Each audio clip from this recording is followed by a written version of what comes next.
Howdy ho, and welcome to Rauta's Ask Me Anything, that is AMA.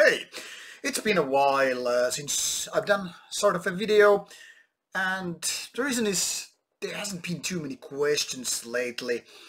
I have saved some of the questions you've made during the past few months, so I figured by the end of spring I should get this one going, and now it's already June. But what the heck, let's get this going. With my earlier video, like 1 week before this one, I made this Let's Celebrate Rauta's 2 years of existence and whatever, and I told you that if you have any questions you might be wanting to ask, I will get back to you with this video. Well, I don't think I had basically any questions, but there was one poem which I'm gonna read to you because it was made by a subscriber, fan or whatever, and it was kind of a hilarious, so let's start with it. That is, after we unbox a beer. This is from our friends from a Fat Lizard Brewery. Rip Tickler. A rugby lager. You know, rugby. They tickle a little different, but whatever. So let's just uncap a beer and cheers to you all. This is already tickling my ribs. So let's start with that poem. I'm gonna alt-tab for a bit of a reading. And mind you, there might be some typos. I am trying to put my best to include them as well. Underkronal Finnish art, from a screedru grimly speakest, nightly baldness, thine shield claddeth, at a neep of pyral fart. Oops. Catatonic, hateful reviews, cerebral foots, arachnid hands, tunnelous murk-like shade, thine place of interviews, a can of beer, surely, a bleach of death, sauna haze, thine art's hydreth, for Rauta, thy name is, Harvestow, the heart of steel, or steel. That was probably my weirdest and worst thing ever I've read to a camera anyway. But then again, I have no shame. I'm a greensy person, so what the hell. Let's take a beer to this fella who wrote this nice poem with his brain full of art and creativity. Now to those questions, because I don't want to waste too much of your time. Once again, a little bit of unboxing here. So unboxing, alt-tabbing, I mean. So there are 5 questions, which are actually quite nice. All in all, I'm gonna read them first and reply them in a second. Out of all albums / promos you listen to, how do you choose what to feature on Rauta? You seem to maintain a good mix of albums you would recommend versus albums you would not. Well, the thing here is, I'm kind of a mental person in one sense. I have this high work ethics thing. That is, when I get sent to these CDs, which are metal related, I feel more or less obliged to review them here. That means some of them I like a lot, most of them I find decent or mediocre-ish, and then there's some really rubby ones. Crappy ones. And these crappy ones, I kind of have always think like, do I need to add a layer of negativity in the world? I mean, do I need to really bash an album? But then again, if it's been sent to me for review, I think I would be kind of a bastard not, reviewing that as well. And even though it's just my opinion with my points of view, for any review that is, I still kind of want to explain or at least describe and unbox the album.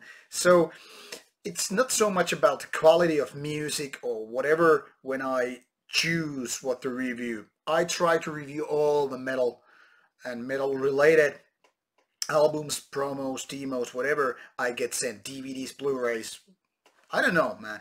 So it is not so much me picking my favorites, and that is kind of a hard thing because constantly I've been having this huge queue of albums all the time, like currently. For past few months I've been around 150 CDs slash LPs and whatever. So it would be easier for me to just, remove half of them and, just review the interesting ones. But then again, I don't want to let down labels and bands or individuals who send me CDs for review or, kind of to be portrayed here, unbox and whatever. So I feel that if a person or a label or whatever, well, labels are people too, if people are sending me CDs, LPs, tapes, whatever, the least thing I can do is to talk about them, present them to you, and maybe you will find something to like, something to buy, something to listen to.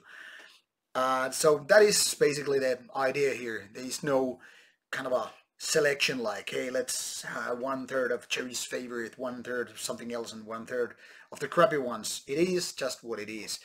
This is truthful, this is honest, and here you go. 2. What is your favorite whiskey, or which ones do you prefer to drink? I guess my all-time favorite brand of whiskey or manufacturer of whiskeys is a Scotch manufacturer called Laphroaig. I'm not sure even to this day how it's properly pronounced, even though I've been whiskey more or less actively since I was 30 or something. There are lots of good whiskies which I enjoy, basically all around the world. Well, some countries don't even do whiskey, but the point is, from Japan to United States to Scotland, Ireland, there are lots of good whiskies. I've tasted some of the better whiskies in Ireland. I was in Dublin and had this great whiskey. It was nothing to do with the Scotch one, and I was like, oh, foaming. Then again, some of my favorite ones are from the Isle of Islay. Islay whiskies are, yeah. I don't know why I get these foolish accents. But I've been also getting quite a few years, 4 or 5 times, I think, this whiskey advent calendar. Should I have it for next year? I need to kind of unbox it to you with some metal talk. I don't know. I have never, I guess, talked about it before, but those are great ways to just, unbox different whiskeys and go blindly sipping some favorite ones. But in general, Islay whiskies from Scotland, my favorites, Laphroaig being the number one, followed by things like Ardbeg, Lagavulin, whatever. So there you go, the smoky, the peaty, I'm foaming. What's next? Do you feel that bands' later day musical output taints their earlier day albums when they change direction or start releasing bad albums? No, I don't, in fact. I mean, there are lots of bands of which I am totally fan of, like early days. Darkthrone and Burzum come to my mind first, but other bands as well. And when these bands start to disappoint me later on, Darkthrone being a prime example, considering that I find like 4 of their albums very, very good. Especially Under Funeral Moon, Panzerfaust and Transylvanian Hunger are among the best black metal albums ever made. And yet, past 10 years or so, even more, I haven't been that much into Darkthrone. Really, it's more like being disappointing, and I haven't been buying those albums because I simply don't like them enough. But I don't feel like Darkthrone is betraying themselves or tainting their past. I mean, bands can change. It's part of the evolution, progress, or whatever, maturing as we are human beings. And I just feel it's kind of sad rather than, tainting. To me, it's like I take each album individually, no matter if it's my favorite band such as Slayer or, Bolt Thrower. I mean, if there's a bad apple, a rotten apple, it's not going to ruin the whole basket in my case. It's actually the same thing with fruits, you have this rotten apple and you're just like, hey, I'm just going to toss it away. I'm not going to eat it. I will just enjoy the rest of them. So, no, for me it's not tainting, but I kind of understand, like, when band changes too much its course and direction, it can become quite of a nuisance, in a way. So, I kind of understand the question, but it doesn't apply to me. Do I feel comfortable only keeping albums from the best era of band and disregarding the rest? I guess my previous answer actually replied to that as well. Yes, I'm totally fine having only part of discographies. I had at some point kind of a idea that, it would be cool to have full discographies of, each band I like a lot, which is not most of the bands, but, the major bands. But I ended up feeling kind of a guilt feeling, Like, why would I have an album that I don't like? Why would I have it in my collection just for the sake of it being a full collection or full discography or whatever? And while I can totally have with some bands, all the albums, with most bands it doesn't make really any sense. Uh, from out of my mind, I could say bands like Bolt Thrower and Death are basically probably the only ones which I have full discography and I can enjoy all the albums. Slayer maybe, unless you really have to include that cover album. But I mean, for most of the band, no really. I just want to go with the quality albums, the albums that I'm actually interested listening to. Like I have this kind of a rule of thumb, I wouldn't want to go blindly to my record collection, pull out any CD or LP for that matter, and be like, hey man, I really like to listen to this. Not like, oh man, no, it's not the time, or why the hell I still have this album? Why didn't I get rid of it like 10 years ago?